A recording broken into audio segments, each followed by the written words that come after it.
Say morning to everyone. I would like to give thanks to the Hogg Foundation, to Dr. Martinez, to Rick and Tammy, but most of all, I would like to thank my parents. They are here with me today for their support. Now, I tell you, I'm not a speaker, but I have the passion for my community. And as you see, what's placed on your table, this is what is called a cue card. And so we all know that we all have these smartphones. They are smarter than us. So if you would, during this session, go ahead and download the barcode app, and you could scan this cue card, and it will pull up the impression inquiry that Stephen F. Austin in Nacogdoches has done for this project. It shows the work from the community, and it shows that everyone worked together. And I would like to thank Dr.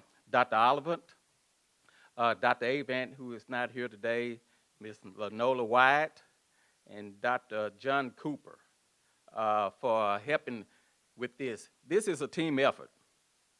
It's not one person. It is a team effort. And so when we first got started, we had Stephen F. Austin come in and going to do the pre-inquiry for what we have now is called Impact Lufkin. And Dr. Oliphant got up one day, and we was in a meeting, and she said it's going to take us 3 or 4 years to make this happen. And I said to myself, I wouldn't be here in 3 or 4 years. Because we wanted things right then and right there. But time has went along fast, and we started this back in 2014. Now it's 2019. The time has flew by. Now, I know I have this clicker, and I have this PowerPoint, but I'm going to click and talk on this here. So this is Impact Lufkin, and these are the ones that help us. And I apologize, Dr. Cooper. I forgot to put your name at the bottom of this one. So we're going to move on. Now, we wanted to include everyone. Everyone from the community played a vital part in making this happen. So what you see now are pictures from the children that was in the community. I'm going to ask Dr. Oliver and Ms. Lanola, will they come and get 1 or 2 of the pictures and hold them up? One of them, for years, we had a student to draw. They had to walk in the grass down a busy highway to school. That's the one right there. And a way of transportation in my community is sidewalks. Not vehicles, sidewalks. And so people say, well, why do you have a lot of sidewalks in the community? That's the way we get to where we're going, because a lot of them don't have vehicles. So we have to use Tom and Jerry and make it move. And so sidewalks. So that was a dream that a child had, that they wanted sidewalks to walk to school. And just let me say, started 2 months ago, those sidewalks are being put down that street.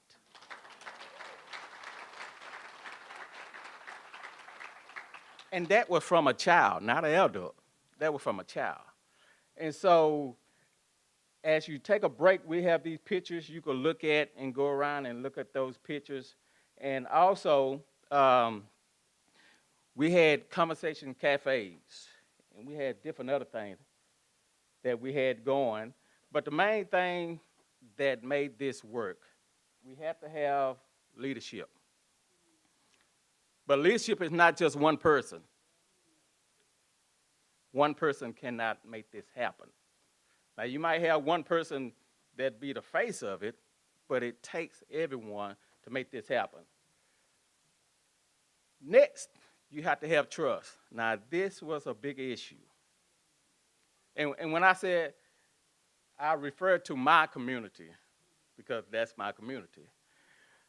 Trust was a big issue, because so many times we have been told, Okay, we're going to come and we're going to help your little community. Did it ever happen? No, it didn't. And so going to the community and we bring in different things to the community, we say, okay, we finna make something happen. And they say, what? Yeah, right. This is just another scheme.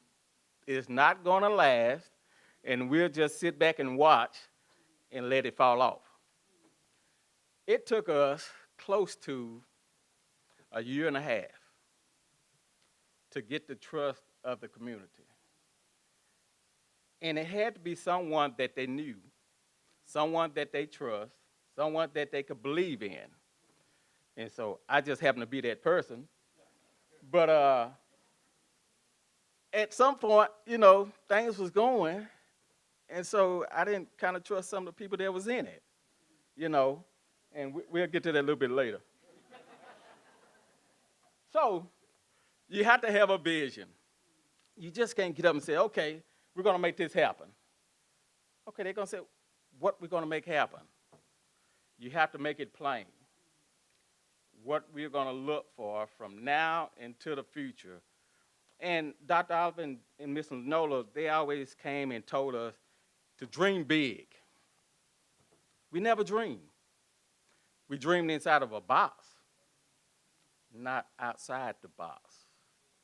And so we began to dream and dream and dream. And so they began to get comfortable with dreaming. And so this is Impact Lufkin. It was a project back in 2014.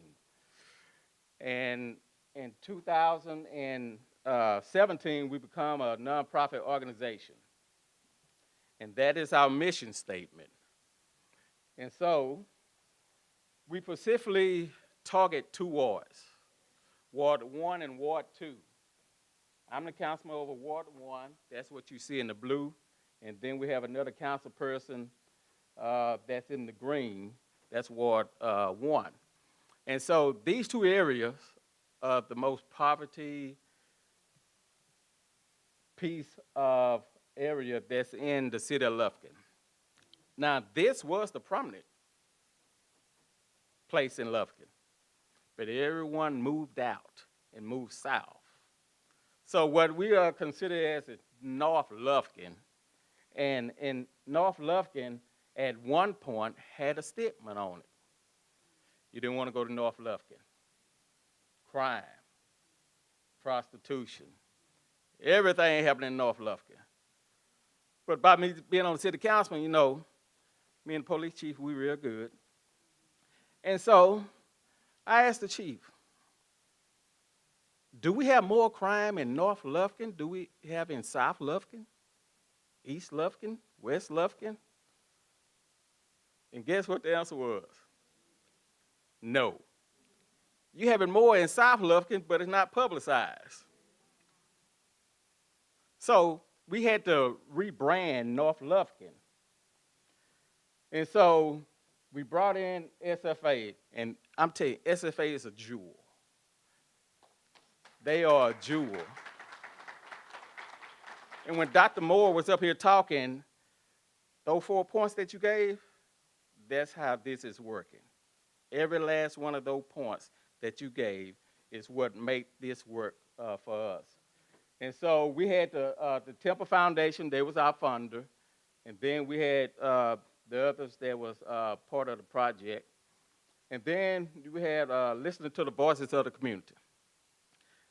We didn't want to do the top-down approach to where they come in and tell you, okay, we know what you need. How are you going to know what we need and we live in it? We know what we need. We just don't have the money. We need the resources. So we had a little problem on that, but we did the bottom-up approach to where the community took ownership and ran this project. Whatever the community wanted to do, that's what we did. Because if you don't have buy-in from the community, you don't have anything.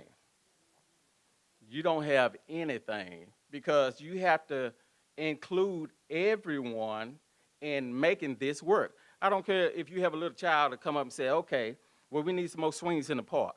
Okay, we're going to put that documented to make sure we bring that up. Everyone can play a part in making this happen. Now we had the focus groups, conversation cafe. And some of these cafes, we had it in Spanish. I went to one, I didn't know nothing they were saying. I mean, nothing. But the food was good. And I could pick up on a little bit, they said this and said that, and I said, okay. So, you know, that's where you come together. We had to have some translation. And so they spoke in Spanish. And so I had to have the student to translate it, okay, what they saying, different things like that. But you can't exclude them because of the language. You can't do that. And so that's where everyone come together. Okay, we need a Spanish-speaking translator. Come with us to make sure that we get it all together and we can bring everyone to the party. So we had key informative interviews, short interviews, informal discussion, photo voices, surveys. Dr. Oliver said, I want 500 surveys completed. I didn't think we'd get 50. She said 500. I said, Dr. Oliver, you sure about that? 500. Now, that's a miracle. I'm going to tell you, that's a miracle. In my community, that's a miracle. And so she receives those 500 surveys, and we got it done. Walk through the community. And when we say we walk through the community, we walk through the community. Every door, whether they answer the door or not. We knocked on those doors because we didn't want them to come out and say, okay, you missed me. Oh, no, we didn't. We knocked on every door in Ward 1 and Ward 2 to make sure everyone was included. We got their thoughts, their dreams, and we put it all on paper. And as we said, we had the drawings from the kids, and then we had mapping system that we had done. Now, out of this enrichment inquiry, this is what come up. Beautification, transportation, youth development, quality of life, neighborhood centers, housing, job, economic development. Does that sound like your community? Every last one of them. And so this is what we're working on now. Now, one thing that we did do is we got a ribbon cutting. We finally, I'll tell you the story on that a little bit. But we did a ribbon cutting for Impact Lufkin, and we had our office somewhere else, but opposition, it happens. When I say it happens, it happens. I had an office somewhere else, and we had a new director come in from one of our funders, and they wanted to do the top-down approach. We knew it wasn't going to work. Now, I don't have much, but my little name, Shankle, I have that. But I had stood before the community, and I had promised them I would let nothing, when I said nothing, jeopardize this project. And so I went against the grain. They said, you crazy? I said, no, I got good sense.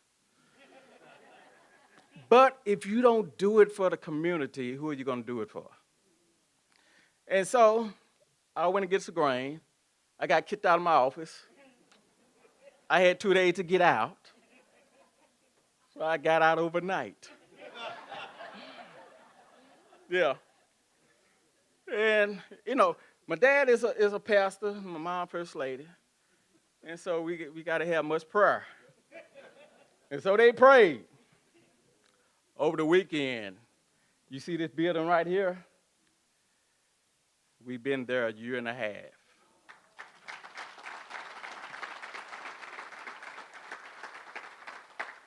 Bigger, better. The gentleman that has let us use this facility to this day. No rent, no paying bills, no nothing. You can't tell me God don't work in mysterious ways. And I tell you, because I like him, he came first, he broke the ice. God is all up in this thing. I tell you. Now, speaking of miracles, now this is a miracle right here. We didn't have no money. When I said no money, no money. And so this piece of property come available. This is 170 acres golf course. We wasn't allowed on the golf course. It was for the privileged people, right across from my house. Only time we went on the golf course, we were cutting across going to school. So this come available. And so we said this would be a perfect spot for Impact Lufkin to do what we want to do. And crazy me, crazy faith, they said, we'll sell it to you. We said, okay. You have 2 months to go on with the money. I said, okay. How much we talking? $1 million. So I got home. I said, Lord, what I done? But that's that crazy faith. But let me tell you, with much prayer, and a lot of prayer, and a lot of support from the community, 2 days before we were supposed to close, we received the money to purchase this land.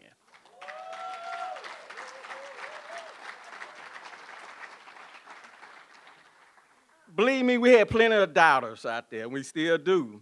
But that one right there shook them up a little bit. They said, okay, they really gonna do this thing.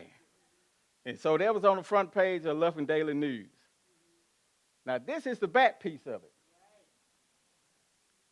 We have a big lake with an alligator in it. But he's gone right now with an alligator. And so we have another lake. We have 3 lakes on this property. I mean, it's a beautiful piece of property. And with the help of Dr. Cooper and Texas A&M, they really bailed us out. This is the master plan that Texas A&M came in and did for Impact Lufkin.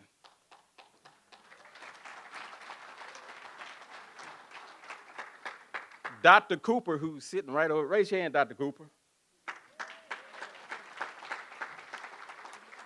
He headed that out. And you know how much that cost us right there? If you're looking at, that's around about $200,000 or $400,000 $something deal, what they did. Cost us zero.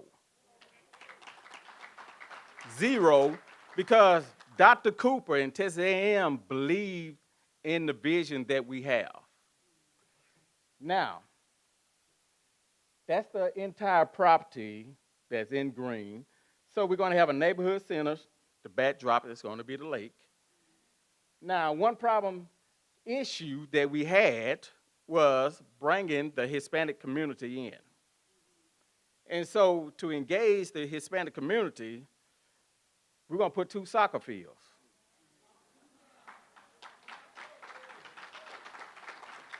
I guess I need to learn how to play soccer a little bit. But we're going to put 2 soccer fields, a football field. We're going to put housing.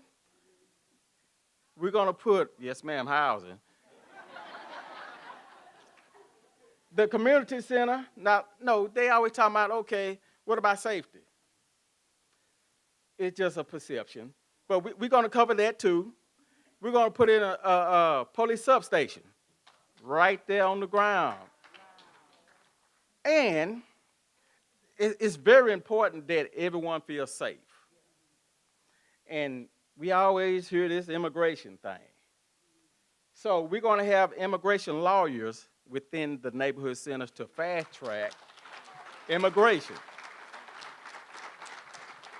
Now, when we build this thing, this is going to be sort of like a one-stop shop.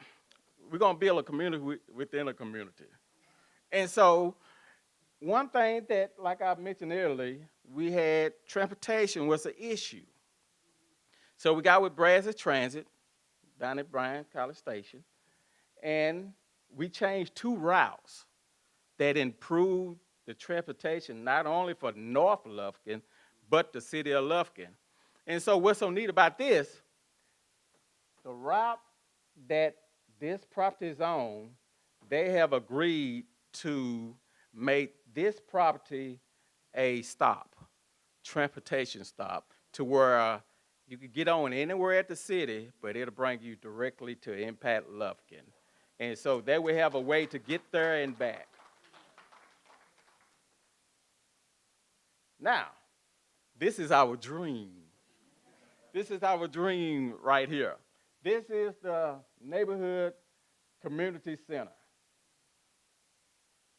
And this is what Dr. Cooper and them, from what the community, they didn't do anything on their own. They took what the community wanted. And this is the design that they came up with. It's the community center. And so we in the process in trying to make this happen. This thing is not going to happen overnight. Everybody asking, okay, when you going to do the Bryan break? Okay, when you going to give us some money? It takes money to do this thing.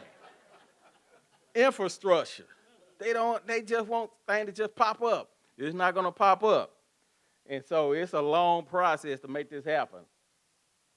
And so recently, we always doing things in the community because the community is what drives this project. And once you always see on our logo, it says Impact Lufkin, community driven. The community always drives this. We don't do nothing without the community. And so we had a community fun day. This is at one of our local parks. And we had, 20 to 30 vendors to come out and showcase what they can offer to the community. This is our 2nd year. And we have a great relationship with the fire department, police department, the city of Lufkin. We want to make sure everyone can play a part in this. Especially you want to have the city included in this because we're going to need their money too, you know. So they're gonna help pay for something. And so the other one that we have, we receive an intern every year from SFA. And they send us some good ones. And so this year we had Miss Sabrina, and she hosted a Spanish conversation cafe, which I know nothing they were saying. But she translated to them, and so this is what they came up with, is what they want to see, you know, from their perspective with Impact Lufkin. And so the thing about Impact Lufkin, you're going to have roadblocks. You want to build on the strengths. We didn't start with our weakness. We started with our strengths. We hardly ever talked about the weakness, but we dealt with the weakness. But you always want to start with your strength and build on that. It's a passion. As y'all can see, I live, breathe, eat, I do all this Impact Lufkin. Even though I'm a city councilman, you know, this is my main focus because if we don't do it now, it'll never happen again. You know, I get up and speak to some people, and I tell them, this is once in a lifetime. You will never see it come again. And that's the reason I'm so passionate about making this work. It has to work. And you have to, like Dr. Moore was saying, you have to build that dream team. And it's no I. There's no I in anywhere because the team is what make it work. You know, those are my family. We are a family now. Even though we still working, they are still communicating and doing certain things, you know, with Impact Lufkin. And so I would just like to thank y'all for having me today, and I enjoyed myself.